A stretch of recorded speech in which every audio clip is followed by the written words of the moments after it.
Kémy Séba, bonjour. Bonjour mon très cher frère. Vous êtes cadre de l'urgence panafricaniste, une ONG qui fait parler d'elle. Et ça tombe bien, nous vous invitons alors qu'à Bamako s'ouvre le sommet Afrique-France.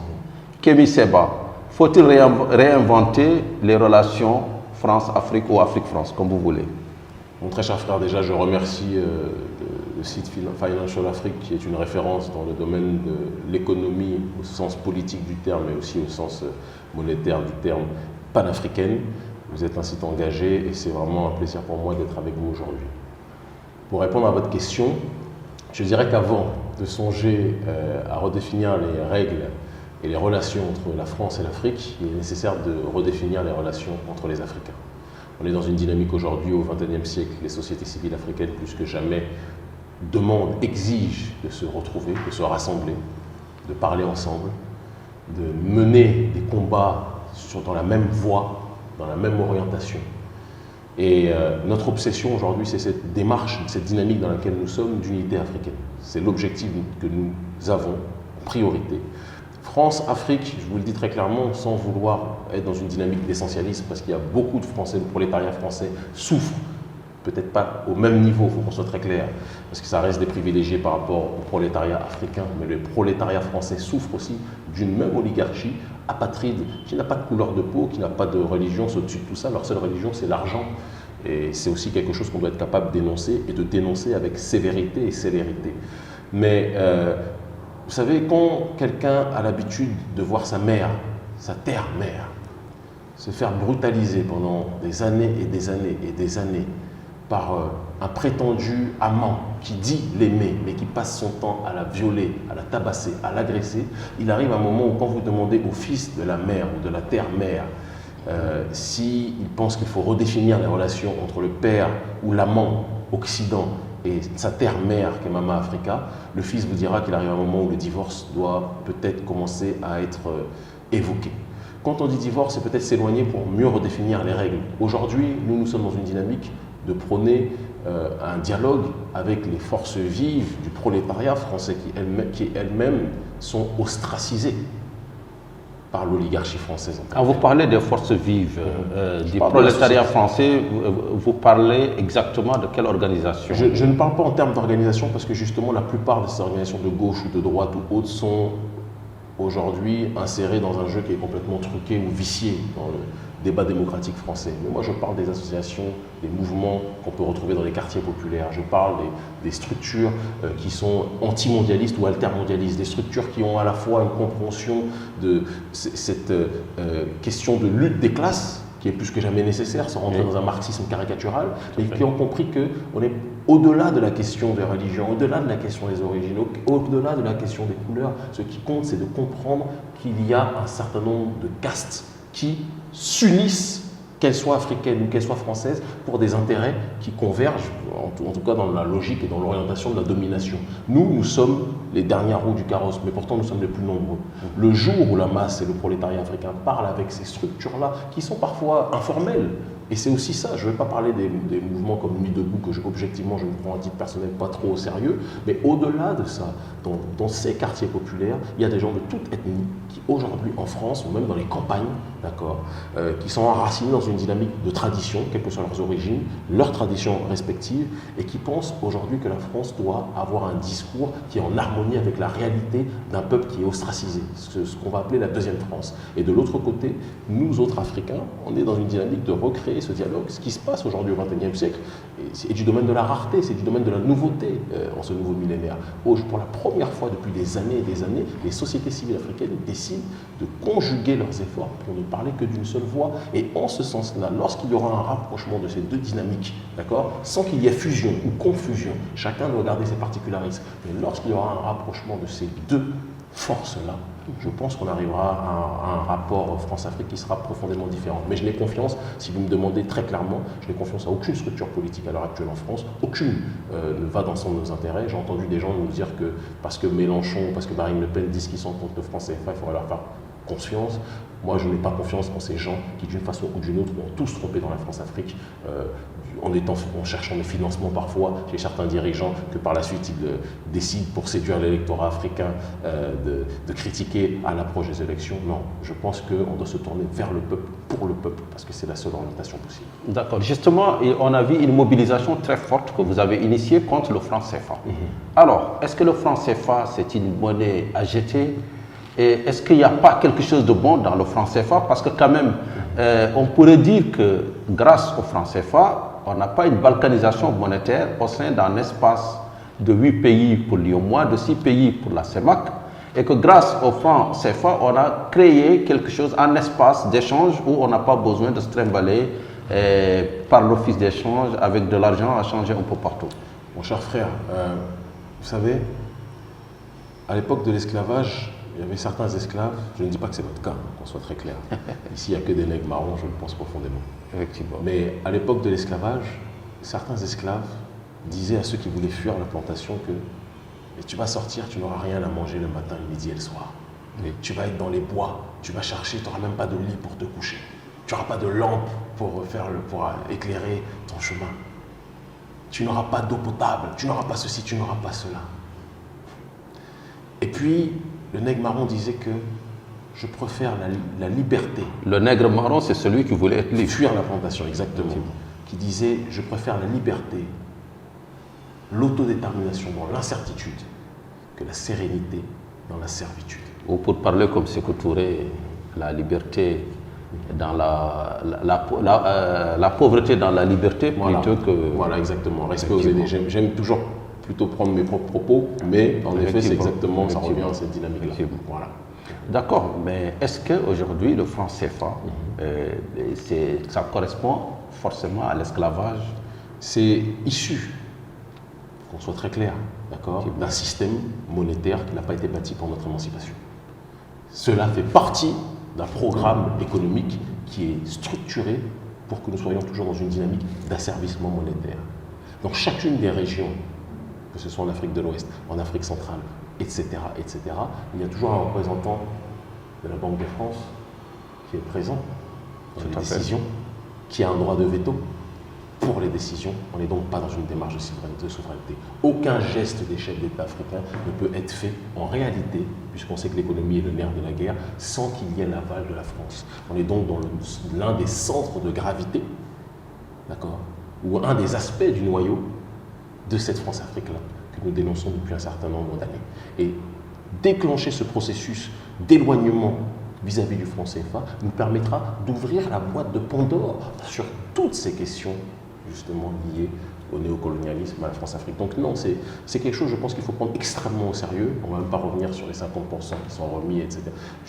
Il y a des tas de choses qui pourraient être dites, que certains spécialistes énoncent. On a dans notre organisation un certain nombre de responsables économiques liés à cette question. Je tiens d'ailleurs à passer mon salut à Nicolas Gbou, qui pour nous est vraiment une figure dans l'ancienne génération et dans la nouvelle aussi, hein, de résistance sur la question de l'oppression monétaire.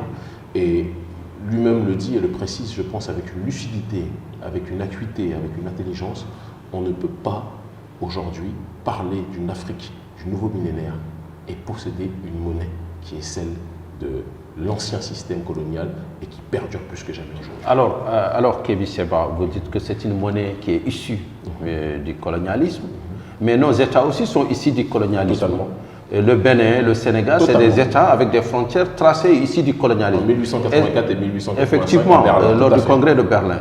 Est-ce que cela veut dire qu'il faut tout rejeter? Donc dans ce cas, on va rejeter 54 pays africains qui n'existaient pas avant, pour la plupart. Est-ce qu'il faut rejeter la monnaie? Ça veut dire, dans ce cas, il faut en réinventer forcément une monnaie. Tout à fait. Est-ce que le plissage ne serait-il pas de se baser sur les aspects positifs, pas du colonialisme ou de la colonisation, mais les aspects positifs d'une monnaie, même ici de la colonisation, comme d'un pays avec des tracés ici de la colonisation, se baser sur des aspects positifs et essayer peut-être de réinventer en futur. Non seulement, mon cher frère, en toute indépendance. Cette monnaie n'est pas seulement issue du colonialisme, cette monnaie est une composante structurelle du néocolonialisme. Et c'est quelque chose que je pense qu'il faut qu'on dise. Pour ce qui est des États, il y a quelqu'un qui a été assassiné il n'y a pas si longtemps, quand on y réfléchit, qui s'appelle Muammar al-Kadhafi. Tout à fait. Qui parlait, quoi qu'on pense, parce que certaines personnes voilà, vont me dire qu'ils ont un problème avec Kadhafi pour X ou Y raison, ces personnes-là ne m'intéressent pas, on n'est pas là pour idolâtrer les gens, ni pour les idéaliser, on est là pour parler de leur projet. Tout à fait. Et Muammar al-Kadhafi voulait une monnaie unique, il parlait du dinar or. La question n'est pas sur l'appellation, elle peut être multiple, mais il avait un projet suffisamment structuré pour inquiéter l'oligarchie occidentale de telle sorte qu'aux États-Unis, Hillary Clinton disait, lorsqu'elle a appris ce projet de monnaie, que Kadhafi devient une menace pour leurs propres intérêts. Ça, c'est des choses que l'on sait. Toute personne qui a voulu se lever pour ce projet de la monnaie unique a été assassinée. Nous sommes dans une dynamique, mais bon, il faudra qu'ils fassent beaucoup d'efforts parce que nous sommes une génération, nous là, nous ne sommes plus dans les histoires de martyrs. Ceux qui chercheront à essayer de nous bousculer seront ceux qui seront bousculés les premiers sur bon nombre de points. Lorsque l'on étudie cette dynamique de la monnaie, le processus de la monnaie unique africaine, la MUA, beaucoup d'économistes, spécialistes liés à la question du panafricanisme sont dans cette optique-là. Agbo en tête, vous allez dire que je parle tout le temps de lui, mais je parle de celui qui est membre de notre ONG. Tout à fait. Vous avez aussi, lorsque vous parlez des nations, relevé une question qui, à mon sens, a une extrême importance. Ne doit-on pas s'appuyer, ne serait-ce qu'un minimum, partiellement sur ces nations? Moi, je vous dis les choses très clairement. Vous savez, quand on parle du Cameroun, Camaroès, les crevettes, on aime se revendiquer d'appellations qui sont des appellations exogènes, qui sont dans une dynamique aujourd'hui de montrer que nous sommes toujours quelque part leur propriété sur le terrain culturel, tout comme la langue. Vous savez qu'à l'Union africaine, il y a le projet du Swahili. Qui n'est jamais appliqué d'ailleurs. Mais qui commence de plus en plus structurellement dans certaines sous-régions à être diffusé. Vous savez, le problème de l'Union africaine, je ne vais pas revenir en termes de critique sur cette institution, il y aurait 1 milliard de choses à dire, mais il y a parfois des programmes qui se font séparément par le biais de certaines commissions. Et l'idée, ne serait-ce que de l'apprentissage du Swahili, commence à faire de plus en plus d'effets auprès d'une certaine catégorie de la population, notamment de la nouvelle génération. Donc, moi, je pense que transcender cette logique de faux États, comme vous l'avez dit, on l'a dit tout à l'heure, 1884-1885, conférence de Berlin, conférence qui a été coordonnée par des francs-maçons européens et occidentaux. De manière générale, ce n'est pas avec cela qu'on va avancer. Moi, vous ne m'entendez jamais, pourtant je suis issu du Bénin. J'ai du côté maternel aussi une ascendance afro-brésilienne par rapport aux esclaves afro-brésiliens qui sont revenus du côté du Bénin, etc. Mais vous ne m'entendez jamais parler de ces identités factices-là. Je suis un Africain. Et si je vais aller plus loin, je suis un homme originel, on ne va pas rentrer beaucoup plus loin dans la dynamique.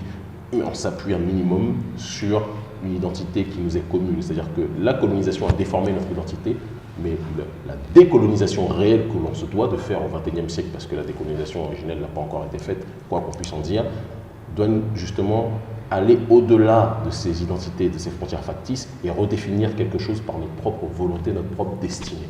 Il y a partout où je vais en Afrique des gens de toutes les contrées qui disent, avant d'être malien, avant d'être guinéen, avant d'être camerounais, je suis africain.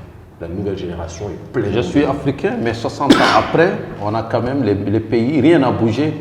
Au niveau de l'Union africaine, on parle de l'intangibilité des frontières héritées de la colonisation. C'est vrai. Donc on a l'impression quand même qu'il y a des professions de foi, on est panafricaniste, mais quelque part, la réalité, c'est que nous cramponnons à nos États. Le problème, c'est que quand vous dites la réalité, c'est que vous vous cramponnez à une perception partielle de la réalité en ne regardant que par le sommet, sans prendre en considération que le sommet n'existe pas sans la base.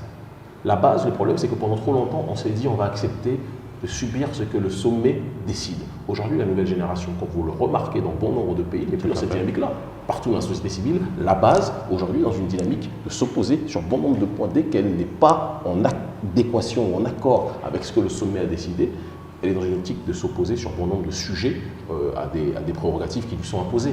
Donc je n'aurais pas la perception qui est la vôtre. Au contraire, je sens qu'il y a aujourd'hui un transfert du centre de gravité du pouvoir. On est passé de sociétés initialement, durant la période de post-indépendance, où tout le pouvoir était centralisé à la tête de nos États, par bien souvent des gens qui étaient des préfets, je ne vais pas rentrer dans les détails, sauf quelques exceptions, qui elles étaient souvent diabolisées et combattues, j'en sais quelque chose. Et vous avez de l'autre côté, aujourd'hui, au XXIe siècle, une sorte de transfert qui s'est déroulé.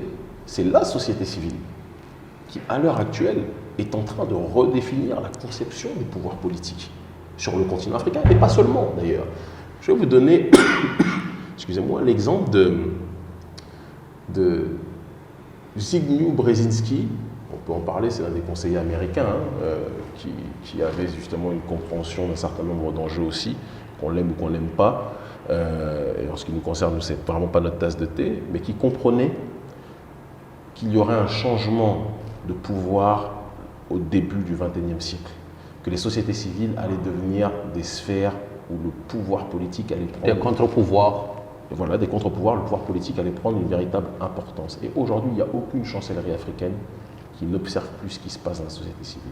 De la même façon qu'il n'y a aucune chancellerie occidentale qui n'observe pas ce qui se passe dans la société civile africaine, parce que les deux côtés, chacun comprend que s'ils ne prennent pas en considération ces sociétés civiles-là, on n'arrivera pas à une dynamique justement de sérénité dans ce genre de région. Et c'est pour ça que je dis que le véritable travail doit se faire par là. La mobilisation qui s'est faite le 7 janvier, on n'a pas demandé l'autorisation d'un seul chef d'État.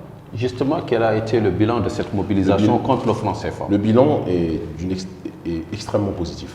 Parce que je pense que si on regarde dans les annales, sans qu'on se jette des lauriers ou qu'on soit dans l'ego trip puéril, on ne trouve pas, dans une dynamique de résistance à cette question-là, autant de pays qui ont été capables, aussi bien sur le continent africain que dans la diaspora, de coordonner leurs efforts, de mobiliser des noyaux organisationnels multiples, d'accord, qui sont proactifs à l'intérieur des villes et des pays africains. Ça, c'est quand même quelque chose qu'on doit souligner.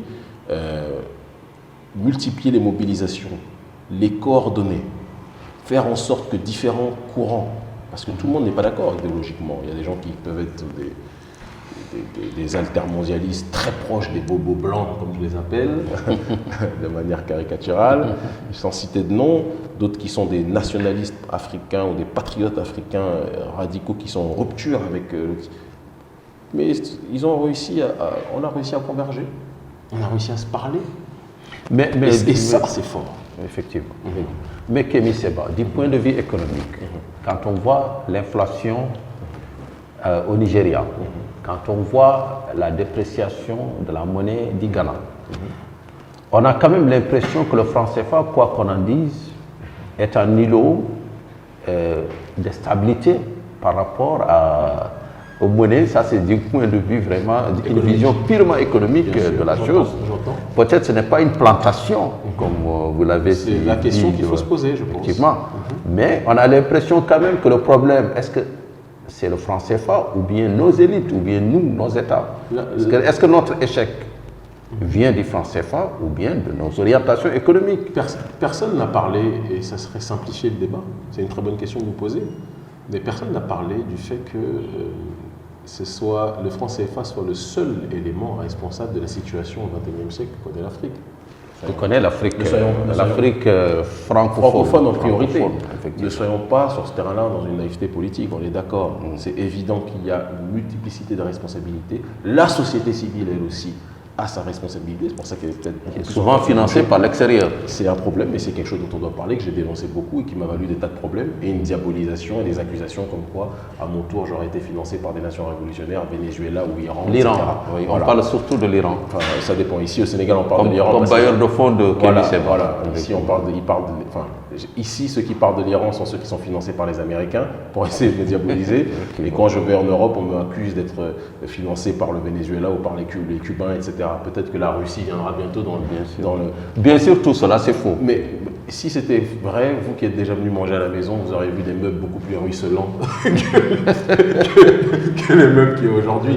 J'ai un défaut, c'est que moi j'adore, vous savez, je suis né dans la diabolisation. Je suis né dans des régions en France où être noir me valait déjà tous les colibés. Vous êtes parisien? J'ai vécu la plupart de ma vie à Paris, mais les 14 premières années de ma vie, j'étais dans les petits patelins les plus racistes de France dans les années 80. Ça forme. De telle sorte que la diabolisation, je fais partie des gens qui, au final, ça me galvanise. Donc quand j'entends quelqu'un qui dit Kémy Séba est financé par l'Iran, moi ça me fait fantasmer. Je fais oui, je suis financé par l'Iran. Je suis financé par les Martiens aussi, par les Jupitériens. Mais les services français qui me surveillent, les services israéliens qui me surveillent, les Américains avec les ambassades américaines qui me surveillent, tous ces gens-là savent que si j'étais financé par l'Iran, c'est quelque chose qui aurait été rendu public par ces officines-là depuis très longtemps déjà, parce qu'ils me craignent déjà suffisamment en voyant ce que nous sommes capables de faire avec peu de moyens. Nous, vous avez vu le poids que j'ai aujourd'hui, vous avez vu la tête que j'ai aujourd'hui, je n'ai pas triplé de volume depuis que j'ai commencé à travailler en Afrique. Il y a certaines personnes qui au départ sont rentrées dans la société civile étaient très minces. Justement, et aujourd'hui ils sont très musclés, sont aujourd'hui avec des 4x4 BN. C'était pas notre cas. Voilà. Moi je n'ai pas changé. Pourquoi vous avez choisi de quitter la France? Ça, je fais un peu hors sujet par rapport à la. Il n'y a rien de hors sujet. Pourquoi vous avez choisi de quitter la France et pourquoi vous avez choisi de vous installer au Sénégal? D'accord, donc je vous réponds déjà, choisir de quitter la France c'est relatif. Je suis un garvéiste. Marcus Garvey disait Back to Africa. Yes. Et donc ma dynamique était, depuis que j'ai commencé en 1999, précisons-le, j'ai toujours dit le retour en Afrique sera le couronnement de notre combat, de mon combat. C'était mon obsession. En 1999, j'avais 18 ans. Je ne sais pas si vous vous rendez compte que je disais déjà ça à cette époque-là. J'ai tenu parole. Ça ne m'empêche pas de venir régulièrement, si j'étais comme certains, là encore une fois, ça fait partie des diabolisations que certains ignares et opposants idéologiques ont voulu m'opposer en disant il n'est pas rentré en Afrique par héroïsme, il est rentré en Afrique pour fuir la France. Mais si j'étais parti fuir la France, je ne reviendrais pas faire des conférences tous les 3 mois en France, etc. J'ai aucun problème et je vais même aller plus loin. Il y a sur une grosse chaîne où je commence à travailler d'ici quelques semaines. Certains tournages se dérouleront à Paris, je ne vais pas la citer là. Donc vous pouvez citer, si c'est une chaîne amie, si c'est une chaîne panafricaniste très engagée, mais je vais laisser le scoop d'ici quelques temps, c'est pour ça. Et donc les tournages seront à Paris, je ferai des allers-retours entre l'Europe et l'Afrique. Donc si j'ai fuyé la France, je ne reviendrai pas régulièrement faire des conférences ou même dans le cadre de mon travail. Voilà. Donc, et pourquoi le Sénégal? Sénégal parce que j'avais une proposition en 2011 d'une société qui s'appelait African Mosaic, qui voulait créer des pépinières de réenracinement. Le projet était initialement positif. Malheureusement, vous savez, il y a certaines choses, il faut faire preuve de pragmatisme. Et il y a eu des ratés dans cette société. Il faut pas. Moi, je suis quelqu'un qui aime être autocritique, ce qui n'empêche pas l'amour que les gens ont pour l'Afrique. Ces gens-là ont continué à travailler. Aujourd'hui, c'est devenu beaucoup plus un site touristique. Et ça s'était éloigné de ma ligne idéologique. Donc moi, étant donné que je suis beaucoup plus dans une dynamique politique et société civile que tout ce qui a trait à ce système entrepreneurial, je me suis éloigné de ça. Et je suis revenu sur Dakar, je suis venu vers Dakar et c'est là où j'ai commencé à travailler dans les médias. D'accord. Et aujourd'hui, Kémi Séba, on voit votre parcours qui rejoint un peu le parcours de l'Afrique, parce que qui s'est détaché un petit peu de la mère, pas patrie, mais de la métropole à un certain moment, et qui aujourd'hui se cherche. Alors, Kémi Séba, moi je me trouve, je pense. Quelles sont les perspectives de notre continent? Nous sommes au XXIe siècle. Il y a 40% d'Africains qui sont pauvres. Il y a 12 millions d'Africains chaque année qui cherchent un emploi et qui ne le trouvent pas. Il y a des milliers d'Africains qui prennent le chemin de l'Europe, le chemin inverse du vôtre, qui veulent encore y aller, qui meurent par milliers dans la Méditerranée. Il y a 54 frontières qui sont là, intangibles, qui sont là, qui existent encore. Il n'y a pas encore de panafricanistes, à part Kémi Séba. Il y a souvent des Sénégalais, des Marocains, des Libyens, des Béninois, mais il n'y a pas encore de panafricanistes. Est-ce que vous êtes optimiste et quelles sont les perspectives de l'Afrique? Les perspectives de l'Afrique, c'est qu'on redéfinisse ce que sont les concepts de richesse, les concepts de pauvreté, que l'on redéfinisse ce que sont les concepts d'identité, que l'on redéfinisse ce qu'est la notion du projet commun. Je ne fais pas partie, j'entends les statistiques, 40% de pauvres, certains vont vous dire que c'est beaucoup plus d'ailleurs, 60% donc ça voudrait dire de riches ou de classe moyenne, pour en discuter. Moi, je fais partie des gens qui pensent que les concepts de développement, d'émergence, de riches, de pauvres sont complètement à revoir parce que nous ne sommes pas dans le même paradigme. J'étais en Bolivie l'année dernière, ce n'est pas les voyages que j'ai rendus publics le plus, pour diverses raisons.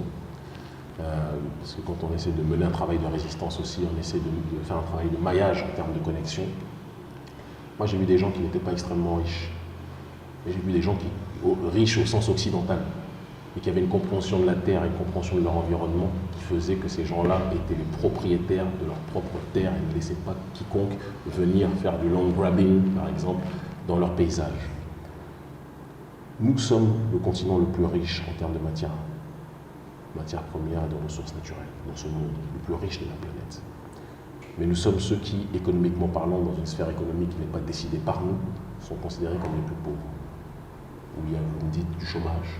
Je fais partie des gens déjà qui pensent qu'on doit rentrer beaucoup plus dans une dynamique aujourd'hui d'autodétermination, d'arrêter de penser que c'est l'État qui doit nous fournir du travail et faire parler notre génie pour être capable de construire notre propre travail. C'est dans cette dynamique-là qu'on doit être capable de se dépasser, de se transcender pour avancer.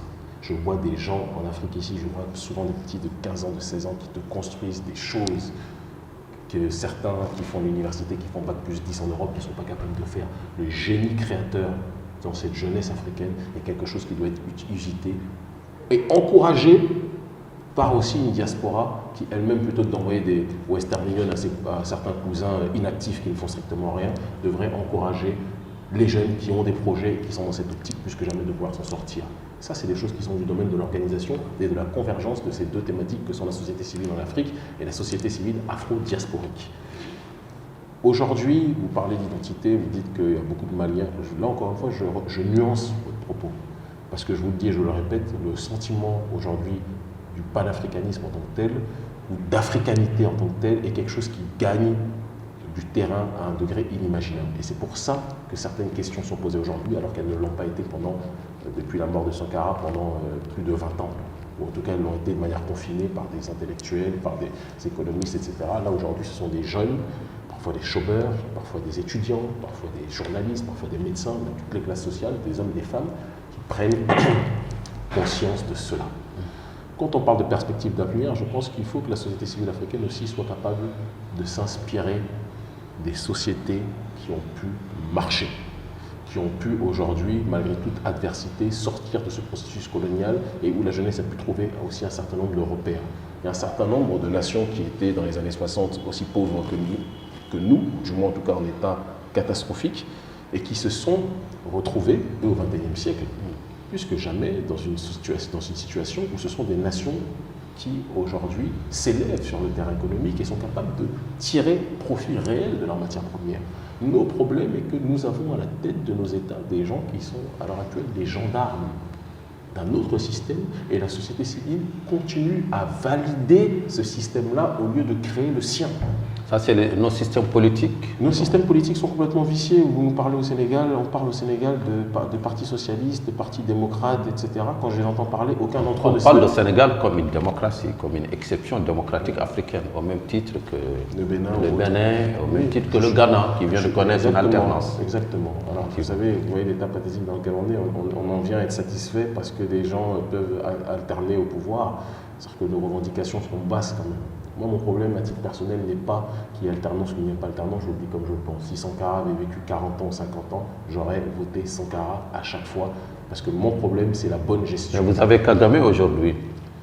Kagame, il y a beaucoup de choses à redire dessus. Je ne vais aujourd'hui pas me prononcer sur son sujet. Il y a énormément de choses, je l'ai dit, je crois que c'était sur TFM, il y a énormément de choses à dire pour Kagame. Il y a des choses positives qu'il peut faire à l'intérieur du pays, et il y a des choses dramatiques qu'il fait dans la sous-région, notamment à la frontière du Congo, sur lesquelles il faudra que tôt ou tard les gens soient capables de revenir avec froideur, sincérité et intégrité. On ne peut pas parler de panafricanisme et semer le trouble dans la région où on est présent. Soit on essaie d'harmoniser les choses et d'élever les consciences, soit on dit qu'on se bat pour son clan, sa caste, et puis là les choses sont beaucoup plus claires.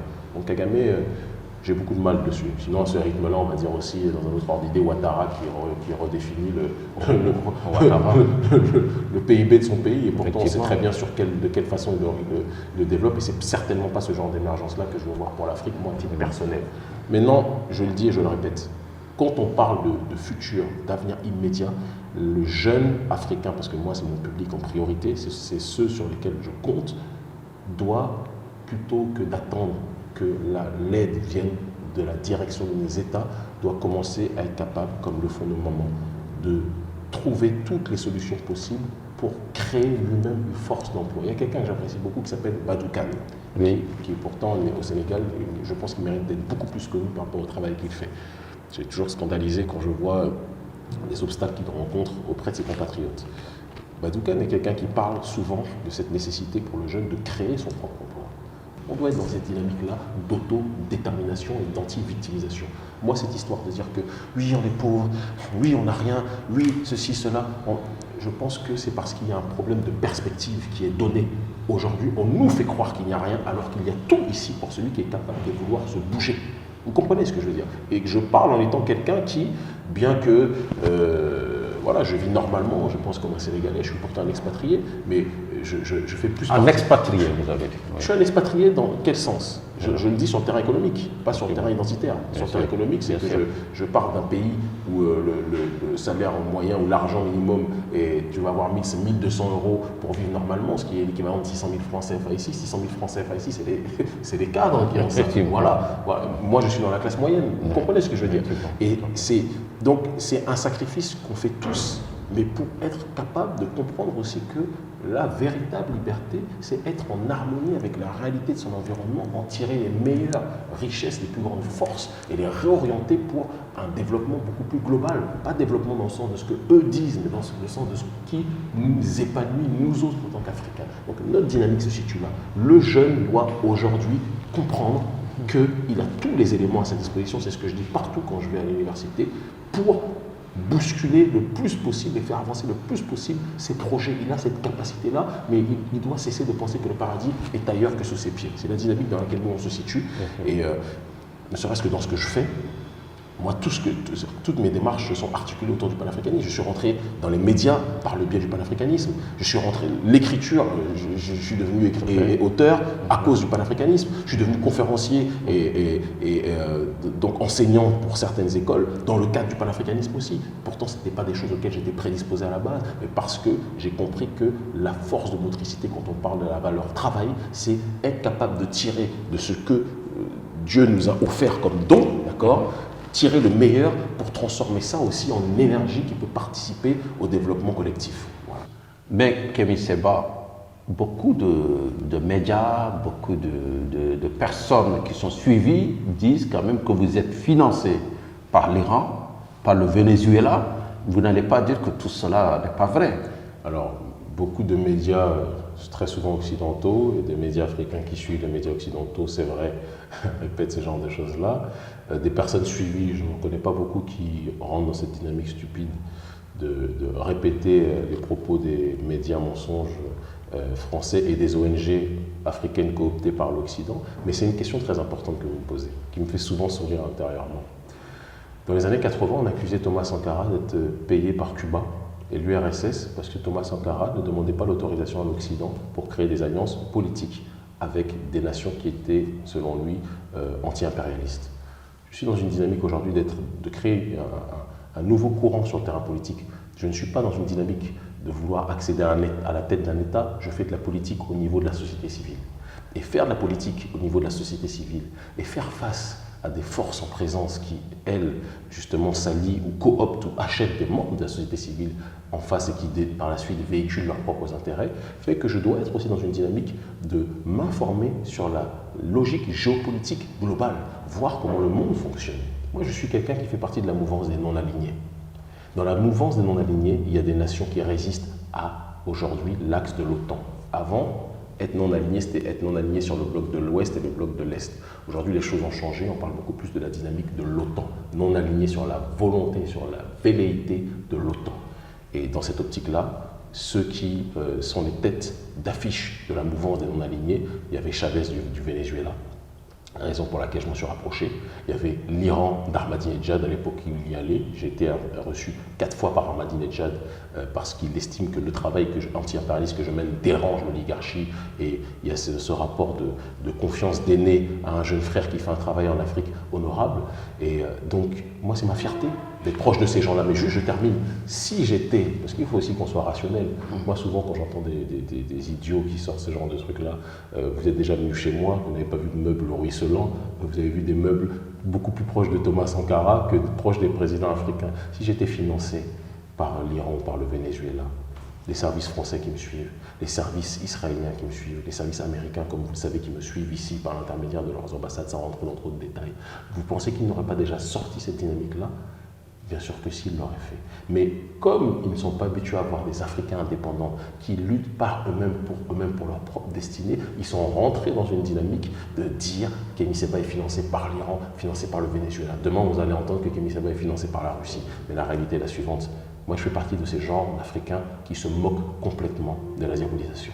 Quel que soit ce qui est dit contre moi, ce qui m'intéresse, c'est ce que je fais pour le peuple. Et c'est pour ça que quand certains ignorent rappeurs qui, eux, sont cooptés véritablement par Georges Soros ou autres, ou différentes personnes, peu importe, pas besoin de les citer, sont venus dire Kémy Séba est financé par l'Iran.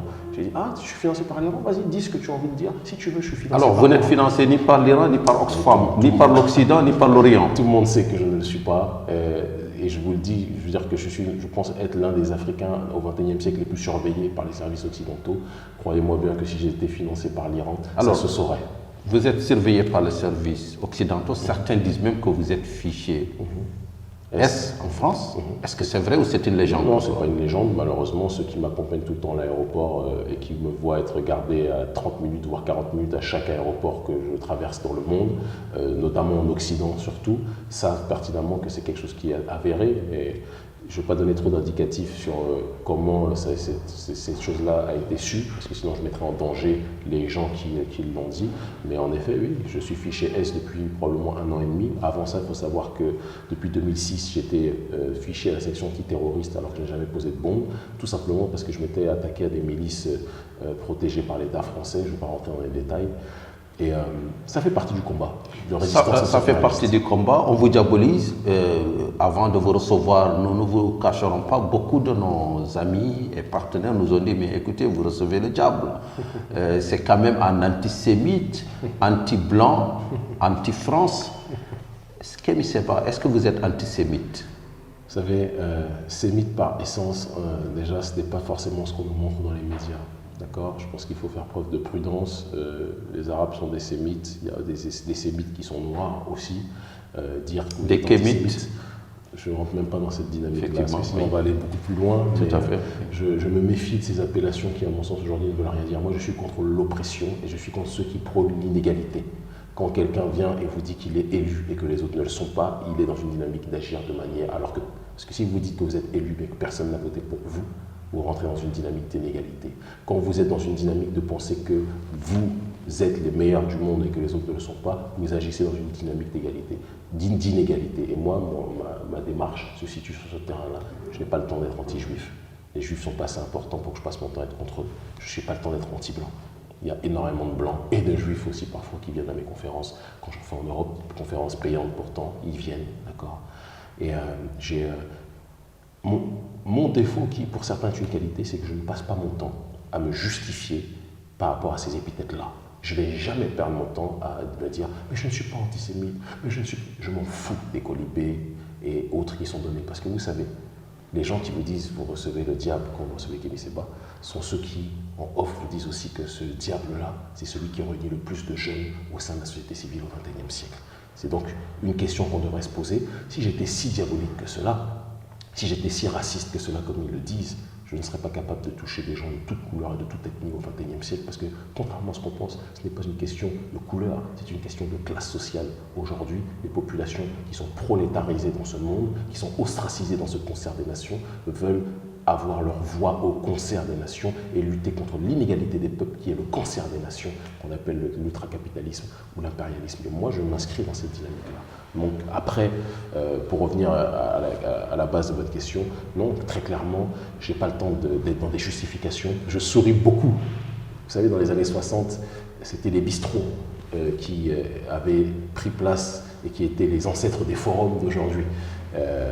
Et dans les bistrots, je me souviens quand je lisais, quand j'étais plus jeune, les articles ou des livres au sujet d'aînés qui nous ont précédés, quand un chef d'État allait en Russie, on disait « il est acheté par la Russie », parce que pour eux, dans leur perception, un Africain qui parle avec un étranger, forcément, il est toujours dans un rapport de domination. Moi, quand je vais en Iran, quand je vais au Venezuela, je parle en tant qu'un Africain qui dit la réalité de son pays et qui dit de quelle manière peut-on s'allier sur le terrain géostratégique. Quels conseils pouvez-vous me donner? Très clairement, sur le terrain de la révolution sociale chavéziste, qui aujourd'hui est extrêmement combattue par l'ultracapitalisme américain qui a coopté un certain nombre de gens au Venezuela, il y a énormément de choses à apprendre dedans. C'est ce que j'ai appris. Sur le terrain de la révolution roméniste, non pas au sens religieux du terme, c'est pas ça la dynamique, mais au sens géostratégique, il y a du génie réel dans la révolution roméniste de l'autre côté qui, moi, m'intéresse. Et c'est ça que j'apprends et que je prends chez ces gens-là. Et eux sont surpris de voir un jeune qui est capable de réunir autant de gens que ce que je réunis et qui est capable de déranger autant l'oligarchie d'Occident. Donc il y a ce rapport qui se fait. Mais je ne suis le kahlouche de personne. Je ne suis l'esclave de personne. Et c'est la dernière fois d'ailleurs que je me prononce. Je vous réponds parce que vous, je vous apprécie, mais généralement je souris quand on me pose cette question. Je réponds pas. Effectivement. Alors, dernière question pour refermer cet entretien assez riche, assez intéressant. On a compris que Sankara est votre modèle. Je nuance. Il fait partie de mes références. De vos références. Voilà, mais ce n'est pas vraiment le... Alors, voilà. Lequel des chefs d'État africains actuels est votre modèle? Le dernier qui m'inspirait profondément du respect était Kadhafi. Vraiment. C'était quelqu'un que... Je sais que j'ai pleuré toutes les larmes de mon corps quand il est mort. J'ai versé toute l'eau qu'il y avait dans mon corps quand il est mort. Et je n'oublierai jamais cette journée. J'apprécie beaucoup Mugabe pour sa manière dont il tient tête à l'Occident. Je suis beaucoup plus critique et beaucoup plus distant dans sa capacité à gérer le pays. Sa longévité au pouvoir. Ce n'est pas sa longévité qui me pose problème parce que les histoires d'alternance que l'Occident nous vend ne sont pas forcément garants d'une bonne gestion du pouvoir. Si Sankara vivait 30 ans, 40 ans à la tête d'un État, c'est pas ce qui m'aurait gêné. L'alternance ne veut pas dire que c'est bonne gouvernance. Il peut avoir dans une alternance sur 40 ans autant de présidents qui étaient des corrompus et qui sont des valets de l'Occident. Donc c'est pas ça un gage de sécurité pour moi. Je préfère un chef éclairé, un président éclairé qui a cette compréhension des enjeux géopolitiques et qui a cette compréhension du peuple, comme Kadhafi l'a eu pendant un certain temps. Après, je veux dire que le peuple s'est coopté par d'autres, s'est fait manipuler et a renversé celui qui pourtant lui garantissait une stabilité. Et aujourd'hui, les Libyens regrettent, quand ils voient l'état de leur pays, ils regrettent la période de Kadhafi. Donc, je n'ai pas de chef d'État à l'heure actuelle qui m'inspire, sur le continent africain en tout cas, beaucoup d'espérance. J'en ai pas. Et je pense que véritablement l'avenir du continent africain se situe au niveau des sociétés civiles. Donc, vive les sociétés civiles africaines indépendantes, non cooptées. Kémy Séba, bonne continuation dans votre combat. Merci infiniment, très cher frère. Merci.